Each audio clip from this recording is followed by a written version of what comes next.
Among the announcements today, at the big announcement, of course, of the Kensington Expressway, was Governor Hochul commenting on the future of the Commodore Perry projects. Mayor Byron Brown and the Buffalo Municipal Housing Authority are paving the way to begin construction on the full redevelopment of the Perry projects. Would have been an eyesore really for decades. The units at the Perry apartment complex have been vacant for nearly 30 years now. This first phase will set the stage for demolition.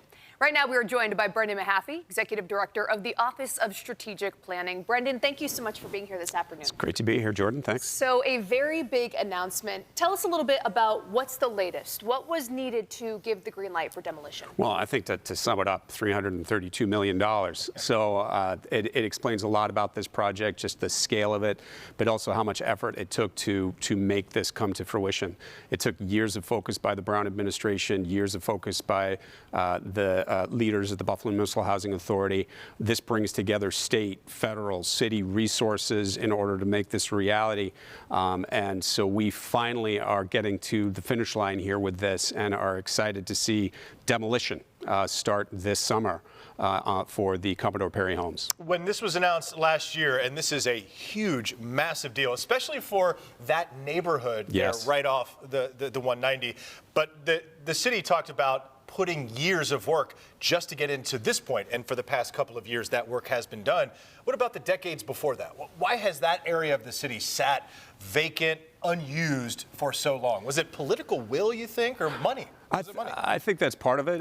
I think that there's a lot of things, quite frankly, before the Brown administration that sat unused, whether it's vacant brownfield property that was demolished, again, redeveloped. We look at Northland now and what an incredible transformation that is. The mayor is always focused on collaboration as well with the state and federal government because we do not have the resources exclusively with ourselves. So that's certainly part of it. But it's the evolution of, I think, a lot of things that are happening and the momentum continuing to build. So this project is not by itself. It's also the Marine Drive apartments. Together, it's one of the largest transformations of public housing in the country. And it's certainly for a mid-sized city like Buffalo. So let me get that straight. I didn't realize these two were connected. They're not connected in that they're the same project or would be done by the same developers, or even perhaps at the same exact time, but it's connected in the funding stream, these two funding streams? So we are, the funding streams are the same but different. They're going to be financed differently. They're on a different time frame for it, but what we did is we identified Perry, we identified Marine Drive, and we also identified Schaefer Village up in Riverside, all at the same time, selecting developers at the same time for all three of those projects through the Buffalo Municipal Housing Authority. And again, combined, we're talking about over $1 billion worth of investment. So that $332 million is phase one at just Perry.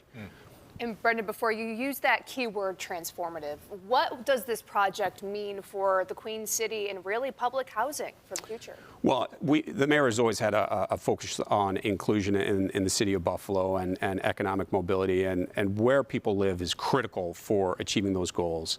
And I think it's fair to say the Perry homes, in particular, what's vacant and abandoned at this point in time, you had that feeling that it was public housing.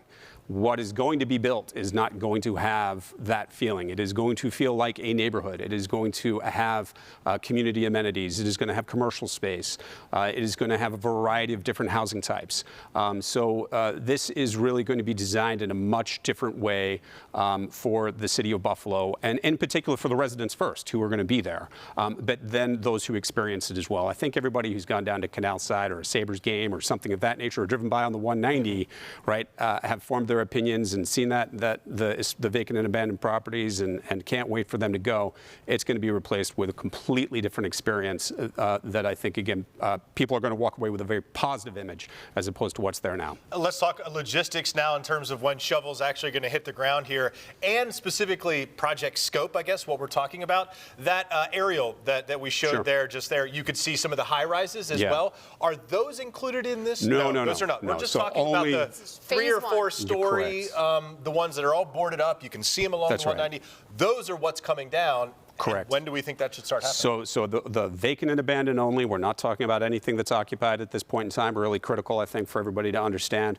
We're targeting this summer for the demolition to start on those properties, and then the construction to start in earnest next year. But I think it's 27 buildings that we have to demolish, a lot of infrastructure underground. That alone is almost $8-9 million for us to demolish the site and then get it ready for the transformation with new buildings. The time frame for the full build out is going to be over probably 4 or 5 years as well, 3 or 4 years, I think I should say. So it's still going to be a while because it's 405 units of housing. Right.